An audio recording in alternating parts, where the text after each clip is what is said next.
Sebenarnya kalau kita melepaskan ini secara kemanusiaan, kalau kita melepaskan mereka pergi ke Myanmar, ke Malaysia, sebenarnya kita telah membantu masyarakat Rohingya yang ada di kampung sana. Karena mereka bekerja ngirim duit ke sana.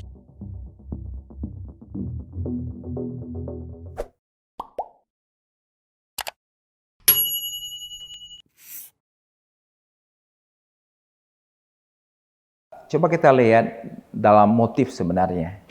Motif dari seorang pengungsi. Nah, ketika dia keluar dari Myanmar, dia mempunyai negara target. Nah, itu motifnya. Apakah nih mereka lari karena memang terancam nyawa mereka, atau mereka keluar ini memang karena mereka lebih interest ekonomi? Oke. Seorang pengungsi yang keluar dari Rohingya, dia menghabiskan dana antara 30 sampai 40 juta. Kalau orang terancam ekonomi, dia bisa nggak mendapatkan dana sebanyak itu untuk lari? Itu susah. Nah, tapi ini ekonomis kelihatannya.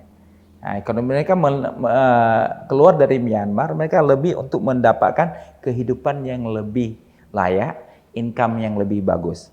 Dan mereka itu didanai oleh keluarga. Contoh, ada sebuah keluarga besar, ada 3 keluarga dan keluarga besar. Mereka mengumpulkan dana, dia melihat salah satu orang di antara mereka itu yang mempunyai pendidikan lebih tinggi. Itu akan didanai oleh keluarga supaya dia itu keluar dari Rohingya, dia keluar, contohnya dia pergi ke Malaysia. Target dia keluar itu target pasti Malaysia, bukan Indonesia. Kan di Indonesia mereka berada di sini, mereka nggak dapat kerja, nggak dapat income.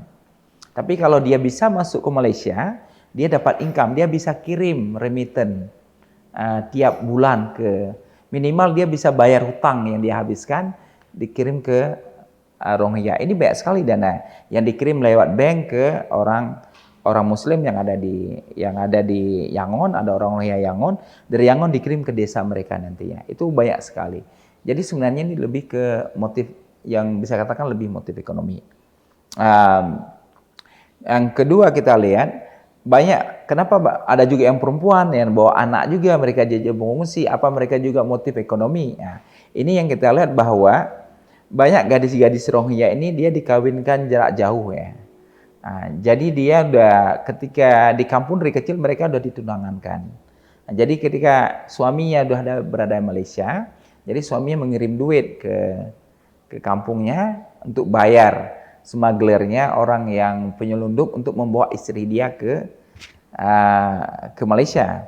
Ketika mereka terdampar di Aceh, kan banyak sekali kita melihat informasi yang beredar bahwa perempuan 5 orang, 7 orang, mereka dikumpulkan, dibawa lari, mobil yang ditangkap ya. Sebenarnya mereka itu udah dibayar, mereka harus diselundupkan ke Malaysia karena suami mereka menunggu di Malaysia. Jarang yang anak-anak yang diselundupkan. Akhirnya mereka hilang satu hilang ya. Karena target mereka bukan Indonesia, target mereka ke Malaysia. Mungkin karena mereka nggak bisa masuk Malaysia langsung, ditolak oleh Angkatan Laut atau Imigrasi Malaysia. Di Aceh mungkin mereka lebih mudah. Bukan berarti bahwa kita menolak mereka. Itu kemanusiaan. Kita membantu mereka secara kemanusiaan.